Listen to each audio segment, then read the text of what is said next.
vecinos de ambos países, ¿no? Eso en la realidad se produce.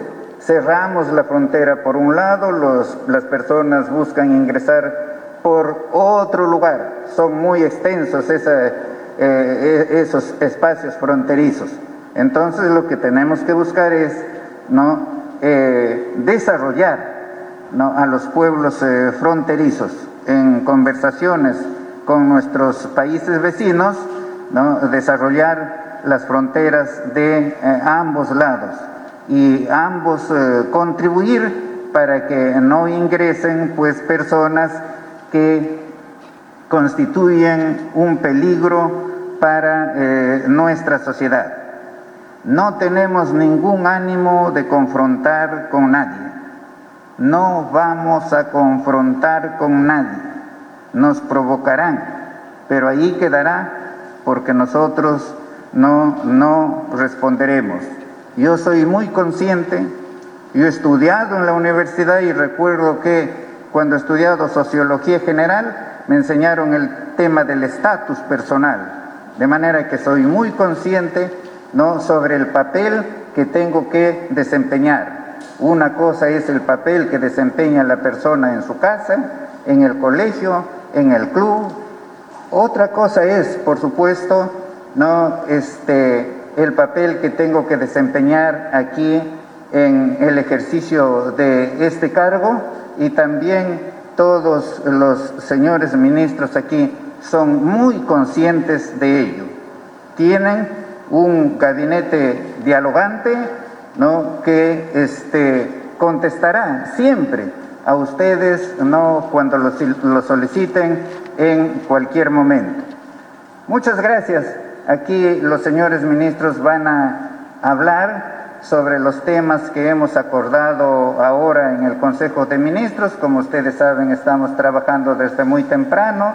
Hemos tenido una reunión con los señores gobernadores regionales, ¿no? Estamos todos plenamente de acuerdo allí para trabajar conjuntamente a fin de descentralizar un poco el poder, a fin de descentralizar las decisiones y a fin de permitir, ¿no?, a los gobernadores tener participación en las decisiones que toma el Estado. Luego de haber terminado allí esa reunión durante 2 horas, pues hemos entrado al Consejo de Ministros hasta este momento en que ahora nos encontramos con ustedes. Muchas gracias. Vamos a ceder la palabra al señor ministro de Economía. Muy buenas noches, señores periodistas. Para comentarles respecto a la autógrafa de la ley que precisa la ley 31173. El gobierno del profesor Castillo es muy consciente del justo reclamo que tienen los fonavistas respecto a los aportes que han realizado, y el compromiso es devolver de la forma más inmediata y más célere los aportes que han realizado, obviamente incluido en la actualización de estos aportes. Lo que sí estamos, por eso estamos comunicando, cuyo plazo vence el día viernes, que vamos a observar esta autógrafa, reconociendo el pago inmediato, célere, de lo que han aportado los trabajadores, pero el problema es que en la autógrafa se incluyen 2 conceptos, que es el aporte de los empleadores y el aporte del Estado.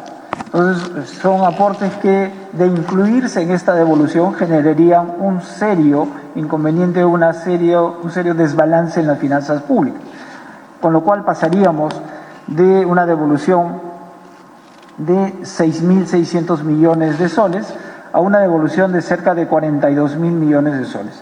Esto equivale casi al presupuesto total del sector educación y 2 veces el presupuesto del sector salud. Entonces es una devolución que es inviable en términos fiscales, y que además nos distraería de atender temas tan cruciales como la atención de la emergencia en temas de salud y el regreso a clases. Entonces, conscientes de la expectativa que existe en los fonavistas, el compromiso del gobierno es devolver los 6.600 millones de dólares, generar los procedimientos más céleres y presentar una alternativa que permita contar con una liquidez inmediata a los fonavistas, ¿no? Mientras que se resuelve el tema de las listas y la lista y las prioridades en las cuales se va a devolver, en las cuales se va a priorizar, por supuesto, a la población vulnerable. Ese es el compromiso, y la propuesta que vamos a hacer, repito, es observarla, pero presentando una alternativa adicional de generar una liquidez inmediata para aliviar las necesidades inmediatas de los fonavistas en sus justos reclamos. Gracias.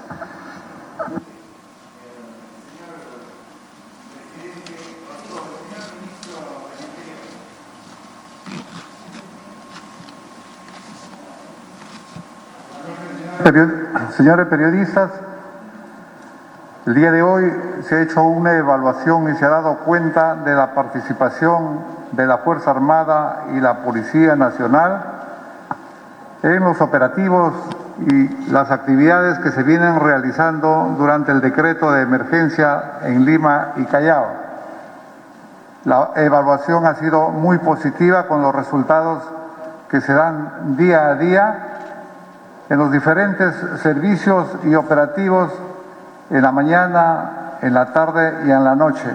Está participando la gran mayoría del personal de la Policía Nacional en cuanto a la intervención directa, de acuerdo a sus funciones, con el apoyo de los efectivos de la Fuerza Armada, quienes brindan los anillos de seguridad de acuerdo a lo planificado previamente con el Comando Conjunto. Asimismo, felicitar a los señores alcaldes que vienen uniendo y poniendo a disposición sus unidades móviles para el patrullaje preventivo.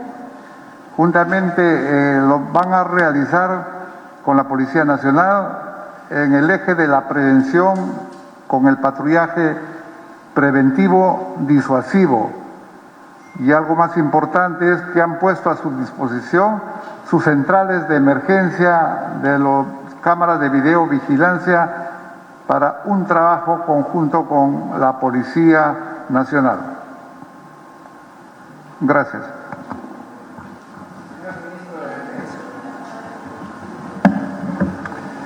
Buenas noches, señores periodistas. Para informarles, como anunció el día de ayer el señor presidente, en la reunión con los gobernadores regionales, ya hemos trabajado la asignación de helicópteros a todas las regiones a través de convenios que iremos consolidando con cada uno de los gobernadores, con la finalidad de mejorar la gestión de las autoridades regionales y locales, así como hacer frente a cualquier situación de emergencia, de evacuación médica y apoyo a los diferentes sectores. Quiero hacer hincapié en que este uso de estas aeronaves no va a afectar en absoluto en las capacidades operacionales que tenemos y en las obligaciones para hacer frente a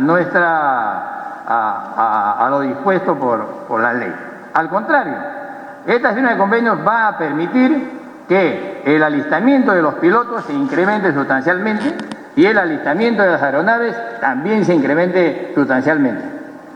Por otro lado, quiero anunciar que estamos empezando con un convenio con el Ministerio de Transportes y Comunicaciones en dos programas específicos, tendiendo puentes para poder instalar alrededor de 700 puentes, que son los que se cuentan en este momento en los almacenes del Ministerio de Transportes, con la participación de los batallones de ingeniería. El otro programa es Uniendo Pueblos, para poder permitir que las poblaciones más alejadas que están incomunicadas puedan conectarse con las principales vías de comunicación. Y vamos a empezar por la región del BRAE. En la región del BRAE, probablemente en los próximos días, vamos a tener reuniones con las autoridades locales y regionales para iniciar la construcción del aeropuerto en la ciudad de Pichari. Iniciar la instalación y el tendido de los puentes y la construcción de los caminos rurales. Y ahí seguiremos con las siguientes regiones, pero el acuerdo y el pedido de la mayoría de los gobiernos regionales ha sido que empecemos con el BRAE. Esto va a permitir hacer frente a todas las necesidades e inclusive poder disminuir los problemas de los ilícitos en esa región. Asimismo, estamos trabajando para apoyar al Ministerio de Salud para la vacunación, sobre todo en los lugares más alejados, las zonas fronterizas, que obviamente demandan un gran esfuerzo. De igual manera, para el Ministerio de Educación, para el programa del retorno a clases presenciales. También principalmente en los lugares donde es difícil llegar y obviamente las Fuerzas Armadas tenemos la capacidad de poder apoyar logísticamente para dar solución a estos problemas. Muchas gracias. El señor Ministro de Relaciones Exteriores. Señores periodistas, en esta sesión del Consejo de Ministros se ha visto la importancia de desarrollar una diplomacia social en el ámbito sanitario. Esto es ayudar a la política de salud, sobre todo en zonas de frontera, donde existe una población muy importante que todavía no accede a las primeras o segunda o tercera vacuna, sobre todo de los pueblos originarios. Más aún, la semana pasada, el presidente Castillo y el presidente Bolsonaro se reunieron precisamente en Brasil para promover, entre otras cosas, precisamente también esta cooperación sanitaria. Y como ha dicho el señor primer ministro, las fronteras terrestres del norte y del sur del Perú van a ser abiertas precisamente para alentar el flujo de personas de acuerdo con la ley y el orden como corresponde, pero también para promover la cooperación interfronteriza en todo nivel, económico, social, bajo las reglas propias de un Estado soberano, pero también solidario y cooperante con los países vecinos en los temas comunes, como el tema sanitario, entre otros. Eso es lo que voy a señalar. Muchas gracias. El señor Ministro de Desarrollo Agrario y Riego.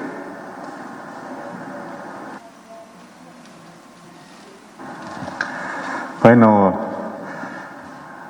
buenas tardes, señores periodistas. Ha sido pues muy importante la reunión que hemos tenido y básicamente en el Ministerio de Desarrollo Agrario y Riego les hablaremos de la segunda reforma agraria. Indicarles primeramente que no hay que tener miedo. Mucha gente ha llamado, muchos productores, diciendo de que esto suena a la primera reforma y no es así.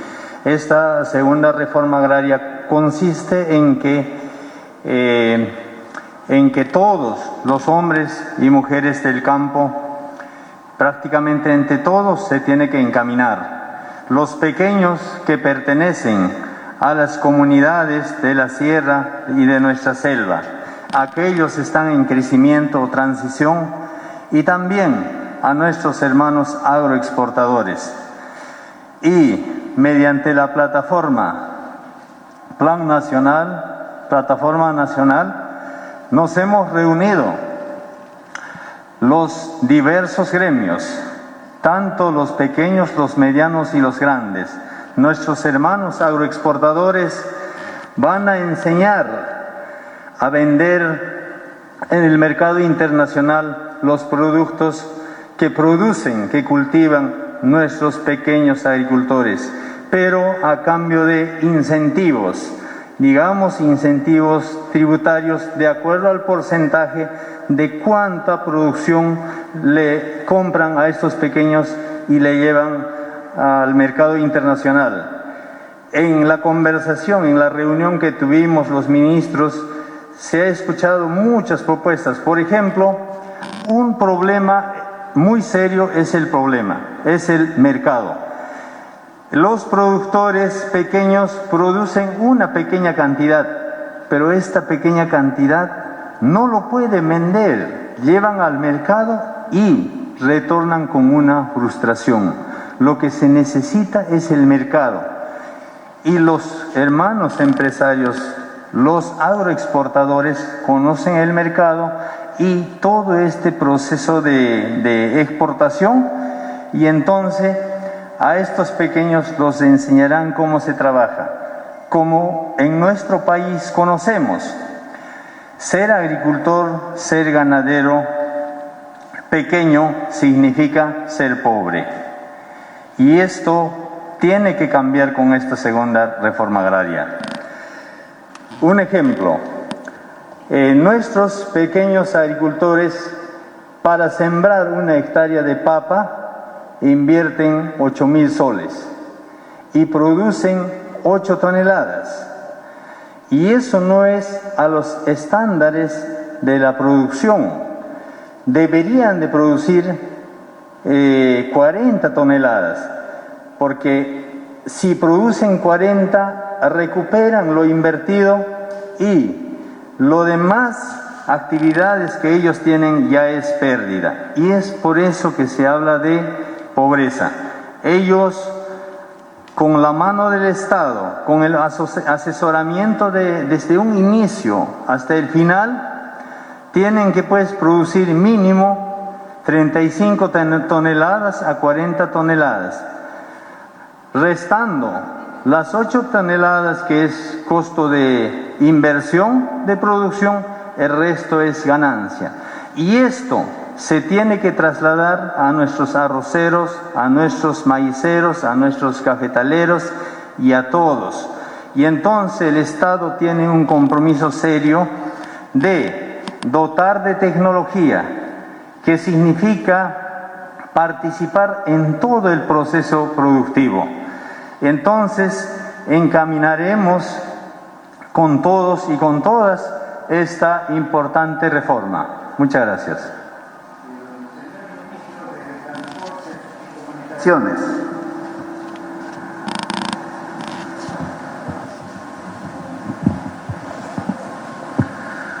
Buenas tardes, Premier, colegas, señores periodistas.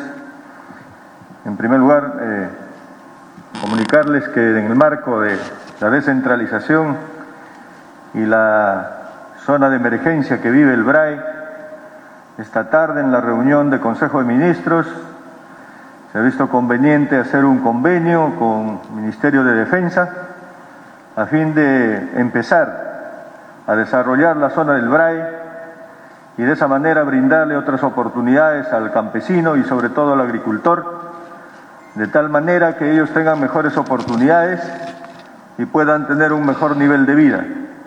En ese sentido, ratificar lo que dijo el ministro de Defensa es ver por el mejoramiento y sobre todo por la ampliación de la pista de aterrizaje del aeropuerto de Pichari, pero además también trabajar en la conexión de puentes terrestres de tal manera que pueda haber transitabilidad de las personas y sobre todo para dinamizar la economía del BRAE, pero también trabajar en lo que es carreteras de penetración de tal manera que puedan llegar a lugares más alejados y los más difíciles y sobre todo llegar a las zonas agrícolas y de producción de la zona del BRAE.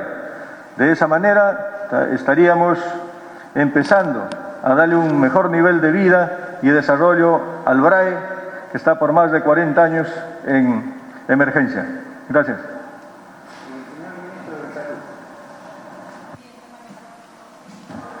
Muchas gracias, Premier. Un saludo a todos los periodistas. Tenemos una valla muy alta que nos ha dejado el doctor Ceballos, pero ahorita el tema del COVID vamos a seguir trabajando arduamente, no vamos a bajar la guardia. Ya prácticamente de los 32 millones programados de la población general, la primera dosis ya se ha abarcado un 80%. La segunda dosis tienen un 70% y con la tercera dosis se ha llegado a un 26%. Si bien es cierto, en este mes hemos llegado a casos del COVID-19 incrementado. Prácticamente en la segunda semana hemos llegado a tener 341.000 casos, pero ha ido bajando a 200.000, la siguiente semana 75.000 y ahora prácticamente en la última semana estamos con alrededor de 5.000 casos del COVID-19 en la variedad de Omicron. Entonces, pero todos estos casos que prácticamente les ha dado esta variedad son por lo general las personas que no se han vacunado. Entonces, a través de los medios de prensa, aprovecho la oportunidad, por favor, a vacunarse. Ahora ya estamos entrando también en la etapa para las clases presenciales. Prácticamente los niños de 5 a 9 años hemos llegado a coberturar el 20.6% y vamos a entrar en un trabajo intensivo para poder lograr la meta y que nuestros niños puedan ser vacunados en su totalidad. Pero ahora, señores periodistas, el tema del COVID, que durante toda esta pandemia, casi estos 2 años, el COVID no lo es todo. Entonces, yo soy médico que he trabajado en puestos de salud, centro de salud, hospital, allá en toda la selva de Chanchamayo. Tengo 23 años como médico y me gusta el trabajo preventivo promocional. Y le vamos a dar el enfoque preventivo promocional al primer nivel, porque prácticamente el 75-80% de toda la población del Perú se ven en los puestos y centros de salud. Gran error en el primer año del COVID. ¿Por qué? Porque se fortalecieron solamente los hospitales. Debimos fortalecer el primer nivel y eso es lo que vamos a hacer en estos momentos, empezar a trabajar. Voy a convocar a los diferentes directores regionales de salud de todo el Perú para que nos traigan el diagnóstico situacional en cuanto a infraestructura, equipamiento, recursos humanos y otros. Entonces, para poder tener todo un panorama y empezar a trabajar. Señores periodistas, el tema de la tuberculosis no ha cambiado, más bien se ha incrementado. Tenemos que trabajar en los bolsones de los casos de tuberculosis. El tema de embarazo en adolescentes también se ha incrementado. Tenemos el problema de cáncer del cuello uterino, de cáncer de la próstata, de cáncer del estómago. Tenemos diferentes enfermedades que no han desaparecido con el COVID, más por el contrario se han visto abandonados. Nuestros pacientes prácticamente con esto del tema del COVID no son atendidos en los establecimientos de salud. Tenemos pacientes que adolecen su problema de cálculo de la vesícula y están durante meses y meses esperando ser operados. Entonces, yo creo que es hora de darle otro enfoque al tema de salud y ver que toda esta población sea atendida. Entonces, también estamos tocando el tema hoy día para poder destrabar todos esos hospitales, establecimientos de salud que están en arbitraje. Le doy un caso, por ejemplo, el Antonio Lorena, que han pasado creo 3 gobiernos y todavía no está entrando en funcionamiento total. El caso del hospital de Pichanaki, de la Selva Central, está también en ese mismo camino. El tema del hospital del Carmen de Huancayo. Y ahorita cuando voy a tener reunión con todos los directores regionales de salud a nivel nacional, entonces vamos a identificar los diferentes establecimientos de salud que están en problemas de arbitraje. Ya hablé con la doctora Silvana Robles, que es parte de la Comisión de Salud, para ver el mecanismo legal para destrabar y que esos establecimientos de salud se concluyan, terminen y estén en funcionamiento a favor del pueblo. De igual manera, hemos conversado, necesito saber el tema presupuestal para ver la construcción de nuestros establecimientos estratégicos que ya están programados durante años. Entonces, poder construir nuestros puestos de salud, nuestro centro de salud y hospitales que requiere toda la nación. Así es, amigos. Muchas gracias, señor Premier. Muchas gracias, señor periodistas. Gracias, señor Premier. Señores periodistas, tengan todos ustedes muy buenas noches. Para informarles, por orden y despacho del Premier y por disposición de un trabajo comandado por el Presidente de la República, que a la fecha son más de 850.000 vacunas que se han puesto a nivel nacional en nuestros pueblos originarios y nuestros pueblos afroperuanos. Es disposición del Presidente de la República que ningún niño, que ninguna niña de los pueblos más alejados de nuestro país se quede sin vacuna. Esto no es suficiente, seguimos trabajando, pero es un gran logro. Y para ello hemos trabajado en coordinación con el Ministerio de Salud, con el Viceministerio de Interculturalidad, en el sentido de que las 44 lenguas originarias que tiene nuestro país puedan ser trasladadas a través de diversos profesionales y seguir llevando la concientización que corresponde para que estas 850.000 vacunas sigan creciendo, porque esa es una disposición del Presidente de la República y es algo a lo cual he puesto mucho énfasis. Hay que llegar a los extremos más recónditos de nuestro querido Perú. Por otro punto, señor Primer Ministro, hemos presentado al Congreso de la República el proyecto de ley mediante el cual se cambia el nombre del Ministerio de Cultura por Ministerio de las Culturas. Culturas que nacen de nuestros 55 pueblos originarios. Ya tenemos dictamen favorable de la Comisión de Cultura del Congreso, tenemos dictamen favorable de la Comisión de Descentralización y estamos a la espera que el Pleno del Congreso pueda programar y agendar el debate de esta ley, que es una ley absolutamente justa para el país. Muchas gracias, señor Primer Ministro. El señor Ministro de la Producción, por favor. Buenas noches, señores periodistas.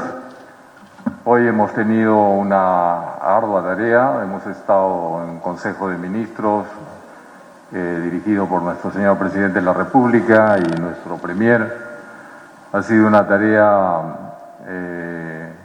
enfocada principalmente en los dos sectores más álgidos en este momento, que es la educación y la salud en nuestro país, y enfocado en todos los demás sectores en apoyo justamente para lograr enfocarnos en estos temas principales que son vitales para el desarrollo y para la reactivación económica. Desde el sector producción nos hemos enfocado en la diversificación productiva y desde allí queremos apoyar pues a los que más necesitan. Así que estamos coordinando todos los sectores enfocados en los problemas principales de nuestro país. Este es un Consejo de Ministros muy participativo y de puertas abiertas. Así que estamos enfocados en los problemas del país y tras eso vamos a seguir trabajando de manera muy ardua. Buenas noches, gracias.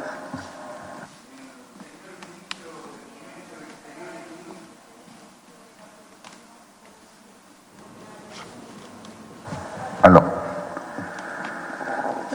Ciertamente, muy buenas tardes, señores periodistas. Desde la cartera de Comercio Exterior y Turismo, en el contexto de esta coyuntura de país y como gobierno, esta primera sesión de la Presidencia del Consejo de Ministros ha afianzado como gran prioridad el consenso político, el diálogo democrático, la necesidad del equilibrio de poderes, porque creemos que son las condiciones fundamentales para promover y reactivar la economía con enfoque social y de mercado, la estabilidad jurídica, la promoción de inversiones públicas, privadas, el relanzamiento de la gran necesidad de los proyectos de todas las regiones en las diferentes carteras son nuestras prioridades.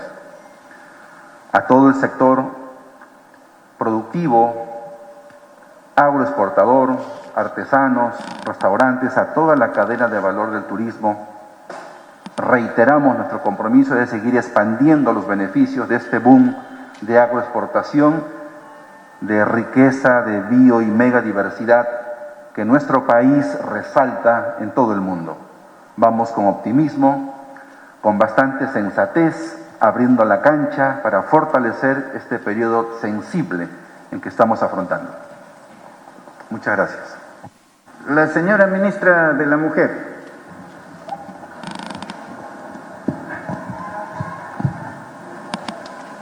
Buenas noches, gracias, Premier. Soy de quienes hemos inaugurado en la sesión del gabinete hoy día, decirle que recogiendo las expectativas del señor presidente de la reunión con los gobiernos regionales, le expresamos a todo el gabinete que íbamos a retomar la estrategia Gobernando Juntas para favorecer a las alcaldesas del Bicentenario, que son alcaldesas que terminan su gestión este año y que han trabajado arduamente en estos años para presentar sus proyectos de inversión y que estamos pidiendo, como se ha venido haciendo, ¿no?, desde la sociedad civil en diciembre, pero ahora desde el Estado, al MEF y a la PCM, de priorizar los proyectos de inversión de las alcaldesas del Bicentenario. Igual he participado en todos los puntos de la reunión hoy y también con apertura llamando a la sensibilización de que todas las dificultades, problemas que tenemos en el país nos afectan de manera diferenciada a hombres y a mujeres y que he recibido recepción de parte del gabinete. Ya próximamente presentaremos al Premier y al Presidente cuáles son las prioridades del Ministerio de la Mujer y Poblaciones Vulnerables. Gracias. Señor Ministro de Vivienda, Construcción y Saneamiento. Muchas gracias, señor Premier. Señor de la prensa, buenas noches. Respecto a los temas tratados el día de hoy en la reunión de Consejo de Ministros, esencialmente a la problemática que se viene tratando en el BRAE. Los proyectos de inversión por parte del Ministerio se están trabajando, coordinando con las autoridades regionales, locales también. Como parte de la política de gobierno de nuestro presidente era agilizar el trámite de lo que son trabajos de expediente técnico para luego hacer los trabajos del financiamiento, los mismos, por ende, la ejecución. Lo que siempre coordinamos con nuestras autoridades es que la calidad de gasto de estos trabajos que se tiene que realizar tiene que ser de la mejor manera. Tenemos cerca de 6.000 millones de soles en proyectos paralizados que nos preocupan a sobremanera, pero esto es debido a que muchas veces cuando se hace el traslado de las unidades ejecutoras a los gobiernos regionales y locales, el problema es que la administración de estos se lleva de mala manera, por ende, obras paralizadas. El trabajo del Ministerio de Vivienda es hacer el seguimiento conjuntamente con estas autoridades para que la inversión llegue de buena manera a ese Perú profundo por el cual estamos trabajando. Eso es todo lo que tengo que informar, señor Primer Ministro. Muchas gracias. Gracias. El señor Ministro del Ambiente.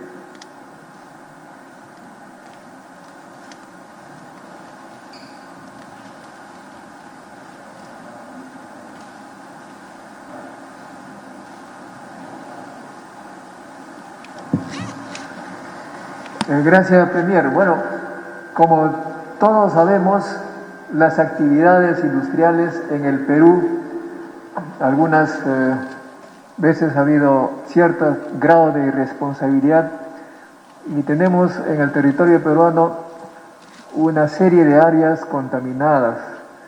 Conocemos varias, ¿no? Yo conozco desde pequeño el paraíso que era Chimbote y ahora está prácticamente en la playa convertida en una cloaca, en la cual ya no podemos hacer ninguna actividad humana. Y actualmente sabemos también el problema que se ha originado por el derrame de petróleo. Ahora ya estamos en la etapa de monitoreo, de evaluación del grado de daño que se ha hecho para tomar las medidas de recuperación, de remediación y también de apoyo a las personas, a los trabajadores que han sido afectadas y obviamente ayudar también a sobrevivir algunas aves, bastantes aves que han sido víctimas de este derrame.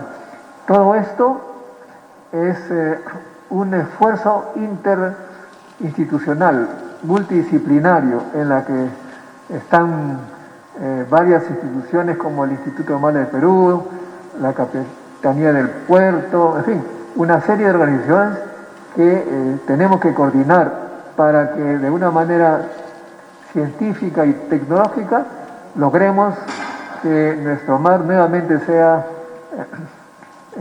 pasible de ser utilizado para beneficio de todos nosotros, sobre todo para los pescadores artesanales, porque ellos trabajan para sobrevivir en este medio.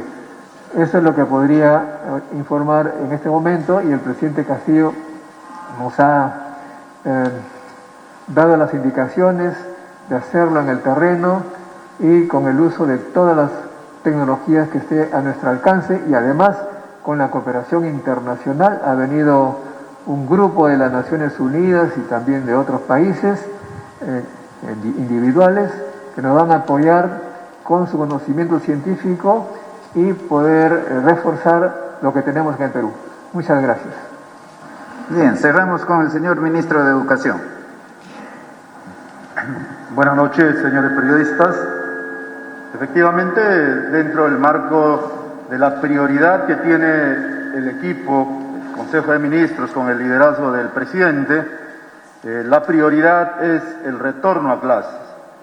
Y para esa actividad, para esa prioridad, se viene trabajando arduamente respecto a aspectos principales como es la habilitación de las instituciones educativas.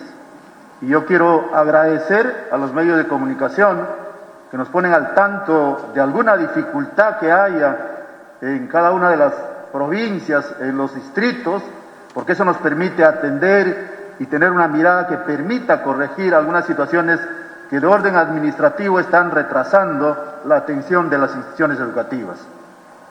Quiero señalar allí que en este proceso, como a ustedes les consta y se les ha informado, la brecha que existe respecto a construcción e infraestructura educativa en el país alcanza los 111.000 millones de soles. Entonces, en esta etapa, esa brecha y esa herencia histórica que nosotros estamos asumiendo como gestión, en esta etapa para el retorno a clases, nos corresponde la habilitación de la escuela, es decir, el acondicionamiento, ver qué factores permitan acondicionar de mejor manera la escuela para recibir a los estudiantes. La meta es que el 28 de febrero las instituciones educativas abran las puertas y poder recibir a los estudiantes. Luego tenemos un aspecto también que es necesario comunicar. Se está cerrando el proceso de contrato de los docentes y agrada señalar que allí estamos pasando en el promedio el 90%.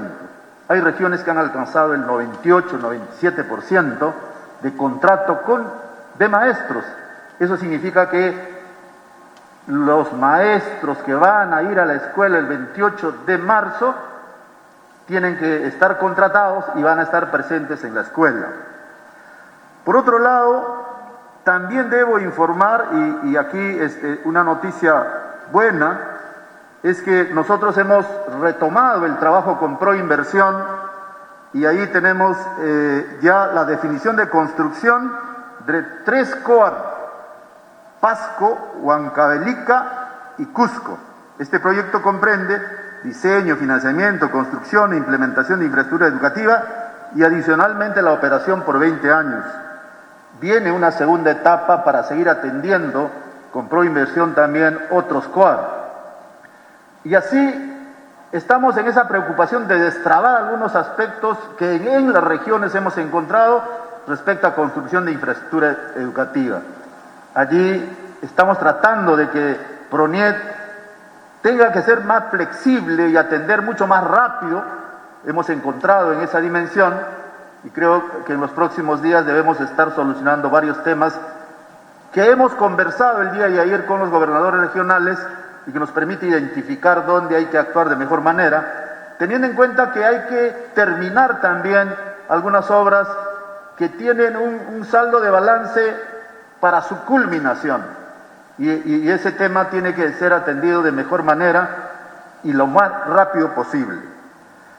Finalmente, debo indicar que el día de hoy también se ha emitido la norma técnica que permita el retorno a las aulas de las universidades, tanto públicas como privadas. El día de hoy ha salido publicada la norma de retorno que comprende diversos aspectos generales bajo el principio de la autonomía de la universidad para poder determinar horarios, turnos, ingresos y temporalidad también. Eso es en grandes rasgos lo que yo puedo señalar. Y adicionalmente el día de hoy el equipo ha discutido, ha conversado, ha dialogado el tema del dictamen aprobado en el Congreso, pero que en todo caso nos ha permitido tener una discusión muy rica respecto a este tema y que nos ha permitido tener una mirada más holística, una mirada en visión prospectiva de lo que queremos efectivamente con la educación en el país, y eso nos va a permitir comunicarnos mucho más o convocar a los actores a efectos de tener una mirada, reitero, mucho más con visión prospectiva respecto a lo que queremos nosotros como la gran reforma educativa que necesita el país. Bien, hemos concluido las exposiciones, pasamos a la estación de preguntas. Protocolo va a indicar la modalidad.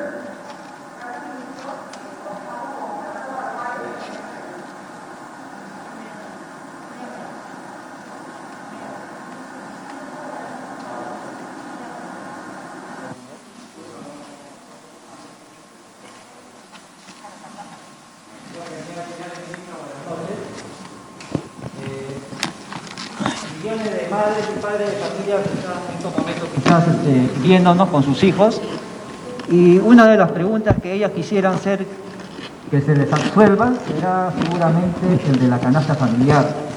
En los últimos 6 meses ha subido enormemente. ¿Cuál sería la respuesta del gobierno para esos millones de peruanos que se ven en estos momentos afectados por ese tema de la subida del alza de la canasta familiar? Y finalmente, señor Premier, respecto al tema de los combustibles en el país, básicamente el tema del gas, ¿cómo lo va a afrontar este nuevo gabinete? Muchas gracias. Va a contestar el señor Ministro de Economía. Muy buenas noches. Sí, en los últimos meses, conscientes del incremento de precios que ha tenido y que ha impactado sobre todo a los sectores de menores ingresos, el gobierno ha estado otorgando bonos para compensar precisamente de alguna forma este incremento de los precios. Hay que notar que este incremento de los precios tiene dos componentes, ¿no? El componente del tipo de cambio y el componente del factor externo por el costo de los principales insumos a nivel internacional. Esta inflación se da a nivel internacional y es el Banco Central el responsable en su política monetaria del control de la inflación, y ha estado haciendo subidas graduales de la tasa de interés para precisamente compensar esta subida de precios, que de acuerdo a las proyecciones que hace el Banco Central debería estar disminuyendo alrededor de la mitad en la segunda parte de este año.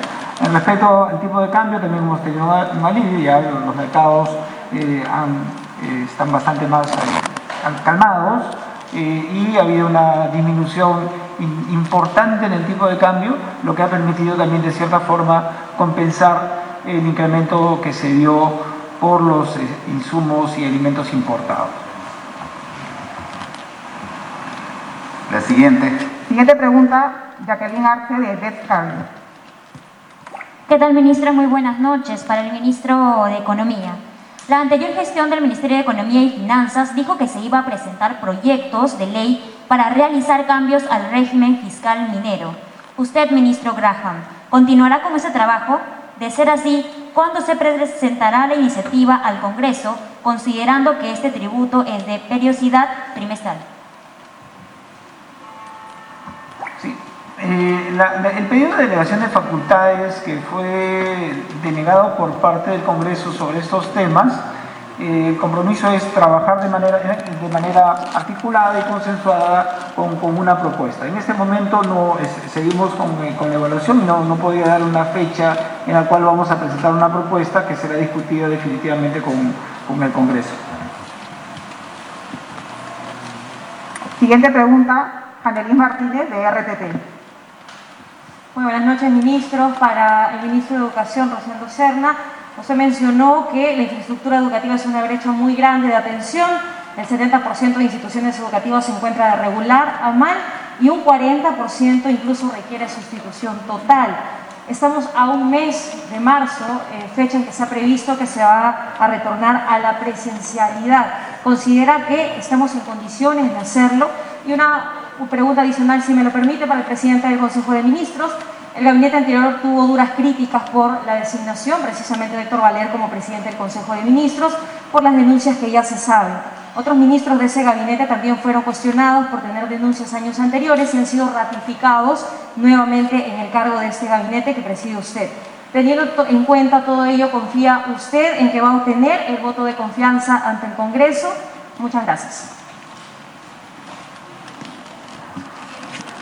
Bien, con respecto a la pregunta hecha a mi persona como responsable del sector, la novedad de que hay un déficit de 111.000 millones de soles no es una situación que ha ocurrido ayer ni el 28 de julio del 2021 y no ha sido generado por esta gestión. Es la herencia de gestiones anteriores que simplemente no le han dado prioridad a este tema. Siendo herencia, las clases antes de la pandemia se han ido desarrollando de esa manera, porque las comunidades, los padres de familia, siempre han sido creativos, siempre han sabido gestionar la carencia y han cautelado el derecho a la educación. Entonces lo que tenemos que hacer nosotros acá es apoyar la habilitación de aulas. Estamos trabajando fuertemente el tema de habilitación de aulas. Hemos logrado habilitar mucha infraestructura nueva. Yo he estado en Cañete, he estado en La Joya, entregando obra nueva que se ha culminado. Y así como hay muchas instituciones educativas que se van a entregar también. Entonces el hecho de que muchas personas, muchos opinólogos y muchos políticos también ahora aprecian y se dan cuenta de esa brecha grande que hay por infraestructura, a mí me parece bien, porque están tomando conciencia de que hay la necesidad de trabajar ese tema. Y nosotros, bajo el liderazgo del profesor Pedro Castillo, le estamos poniendo prioridad, porque consideramos que eso tiene que atenderse. En cuanto a denuncias que puedan haber contra los actuales ministros sobre violencia a la mujer, estoy solicitando a cada uno de ellos que me informen si tienen algún antecedente al respecto. Ustedes saben que desde el Ministerio de Justicia siempre hemos defendido a la mujer. La mujer ha sido atendida inmediatamente en casos de violencia por medio de la Defensoría Pública.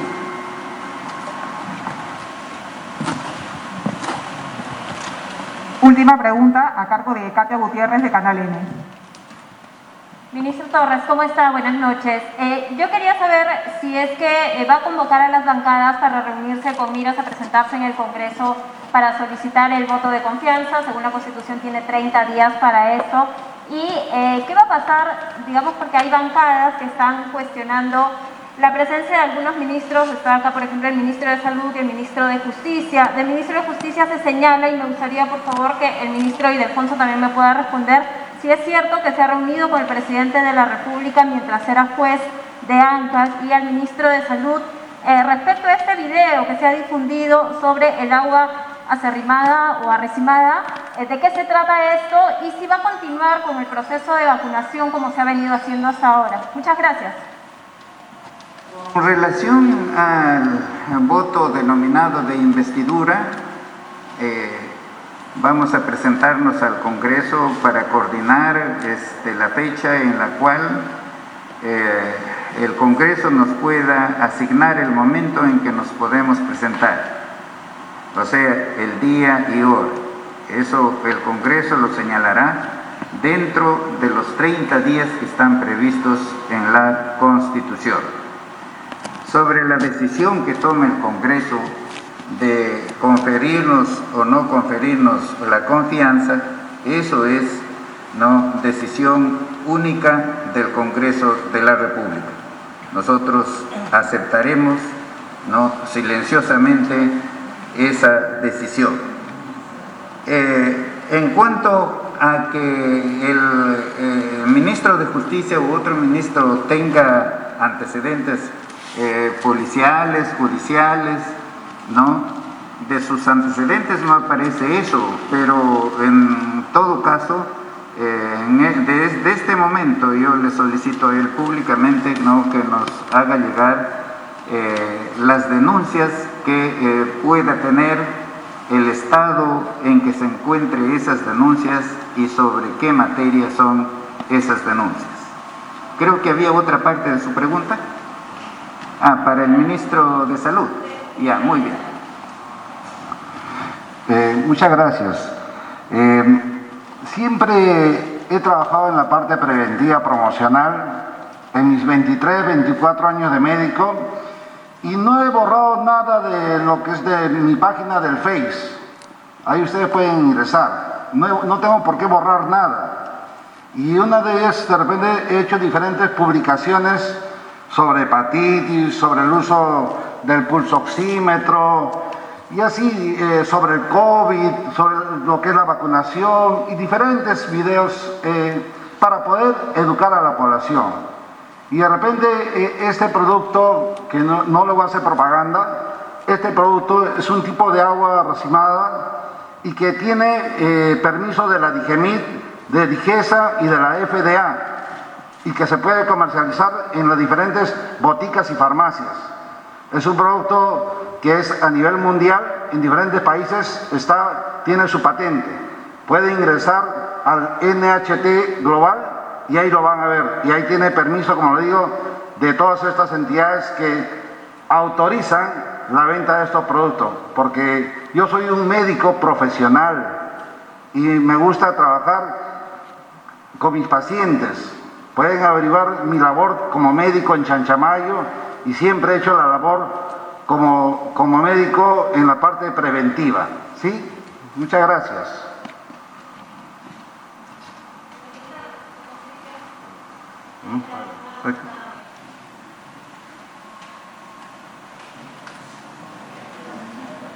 Le había hecho una consulta al ministro de Justicia también, por una investigación que tiene en la OMA a propósito, o cuando era juez de Ancash.